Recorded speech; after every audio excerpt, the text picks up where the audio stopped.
Hey, what's up everybody? This is Farms and Fixins, and today I'm going to be showing you how to pull line through an empty pipe. Before we get started today, make sure you smash on the like and subscribe button. It's really simple. So what you do is you get yourself a bag, make sure there's no hole in it. It could be any shopping bag.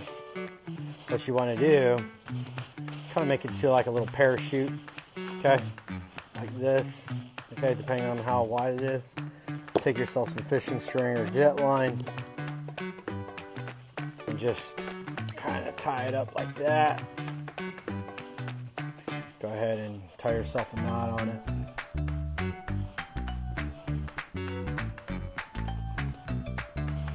That, and then get yourself a blade or a handy knife. Go ahead and just cut you out. Got yourself a little parachute. There you go, that's all you really need. Then all you got to do is put it inside the pipe and use a shop vac and suck it out the other end. So what I'm going to be doing today is I went ahead and ran a new conduit over to the pool house. This is that new conduit I just ran up in here. That's what I'm going to be putting the bag into. So what you do is you take the bag, shove it inside that.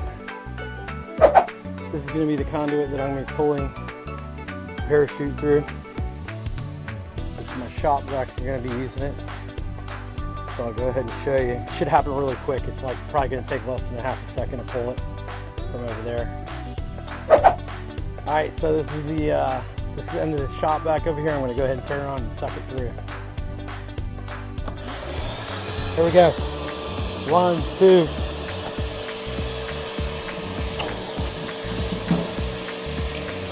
There it goes. Suck through. Let me see if I can pull it out. Show y'all. That's how you pull a line through a conduit, a pipe, especially to work in far distances. I've done it up to hundreds of feet before, but really cheap, easy way to do it. Start out with something light, like a fishing line or jet line, and then just get a regular not a garbage bag, but a shopping bag, and just cut it down like a little parachute. Stuff it in and suck it with a shop vac from the other side. Now you're making bacon.